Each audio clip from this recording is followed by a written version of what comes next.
நம் நாட்டின் பல்வேறு பகுதிகளில் கோவில்களை பார்க்கும்போது பெரும்பாலும் அவை மலை தேனி, கடல்மேல் உயரமான இடங்கள், பள்ளத்தாக்குகளின் ஓரங்களில் கட்டப்பட்டிருப்பதை நாம் கவனித்திருப்போம். இது அந்யோஜனாக தோன்றினாலும் இத்தகவலுக்கு மிக்க அறிவியல், பண்டைய சிந்தனை மற்றும் புறநகர் சூழல் காரணங்கள் இணைந்துள்ளன. முதலில், கோவில்கள் உயரமான இடங்களில் கட்டப்படுவதற்கு ஆயுர்வேதமும் சக்தி விஞ்ஞானமும் காரணமாக இருக்கிறது.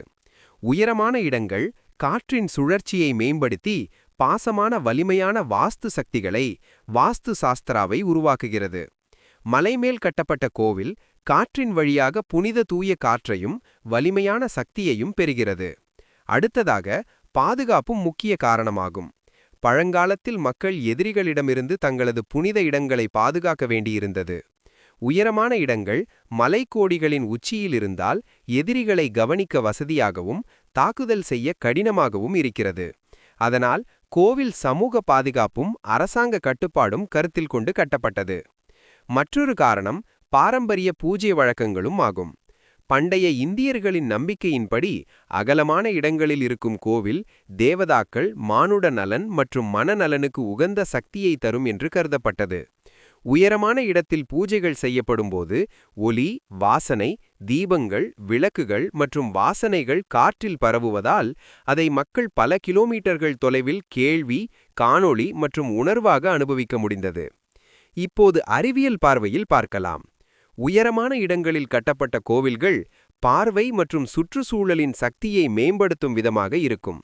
உயரம் மற்றும் இடம் மத்தியிலும் உள்ள தொடர்பு, பரப்பளவு, காற்றோட்டம், ஒளியோட்டம், ஈரப்பதம் போன்ற இயற்கை காரணிகளை பயன்படுத்தி மனித மனதில் ஒரு ஆன்மீக அனுபவம் உருவாக்குகிறது.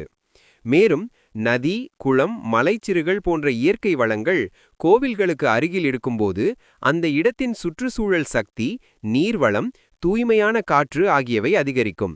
இது பூஜை செய்பவர்களுக்கு ஆன்மீக, மனநல மற்றும் உடல் நலனுக்கு உதவுகிறது என்று பழைய கலைஞர்கள் நம்பினர்.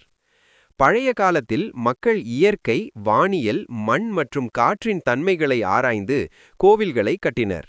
எரிசக்தி, காற்றோட்டம், நிலத்தின் உறுதி போன்ற அறிவியல் காரணிகள் கோவில்களின் இடத்தை தீர்மானித்தன. இத்தரமான சிந்தனை தோற்றுவிப்பின் அழகு மற்றும் இயற்கை சக்தியுடன் இணைப்பை உருவாக்கியது. மிகவும் முக்கியமானது, மிகை உயரமான கோவில்கள் மக்கள் கவனத்திற்கு வந்தது. உயரம் அதன் பார்வை திறனை அதிகரித்து சமூக ஒற்றுமை மற்றும் கலை, கல்வி வளர்ச்சிக்கும் உதவியது. கோவில் உயரமான இடத்தில் இருந்தால் தொலைவிலிருந்து வந்தவர்கள் அதை அறிந்து சென்று பக்தி செய்ய முடியும். இதனால் சமூகத்தில் ஆன்மீக விழிப்புணர்வு அதிகரித்தது. இதோடு பழைய கட்டுமான விஞ்ஞானமும் வேலை செய்கிறது. உயரமான இடத்தில் கட்டப்பட்ட கோவில்கள் பாறை அடித்தளம், நிலத்தின் இயல்பு, வானிலையின் தாக்கம் ஆகியவையால் நீரிழிவு, மண் சலனங்கள், ஸ்ட்ரக்சரல் ஸ்டெபிலிட்டி ஆகியவை அதிகரிக்கும். இதனால் கோவில் பல 100 ஆண்டுகள் நிலைத்திருக்கும். சிறிது சுவாரஸ்யமான விஷயம், சில கோவில்கள் வளையக்கோண முறை, தூண் அமைப்பு, ஒளிப்பாதை ஆகியவற்றையும் கணக்கிட்டு கட்டப்பட்டுள்ளன. இது சூரிய ஒளி, சந்திர ஒளி மற்றும் காற்றோட்டத்தை முழுமையாக பயன்படுத்துகிறது. எனவே உயரமான இடம், இயற்கை வளங்கள், சக்தி விஞ்ஞானம் ஆகியவை இணைந்து கோவில்களை உயரத்தில் கட்ட வழிவகுத்தன. முடிவு, அதாவது கோவில்கள் உயரமான இடங்களில் கட்டப்படுவதற்கான காரணங்கள்: ஆன்மீக சக்தி மற்றும் வாஸ்து விதிகள், பாதுகாப்பு மற்றும் எதிரி தாக்கல் தடுப்பு, பாரம்பரிய பூஜை வழக்கங்கள், இயற்கை வளங்கள் மற்றும் சுற்றுச்சூழல் சக்தி, பார்வைத்திறன் மற்றும் சமூக விழிப்புணர்வு, நிலைத்தன்மை மற்றும் ஸ்ட்ரக்சரல் ஸ்டெபிலிட்டி, ஒலி, காற்றோட்டம், நீர் மற்றும் சக்தி விஞ்ஞானம். இதனால் பண்டைய இந்தியர் அறிவியல், ஆன்மீக நம்பிக்கைகள் மற்றும் இயற்கை அனுபவங்களை ஒன்றிணைத்து கோவில்களை உயரமான இடங்களில் கட்டினார்கள்.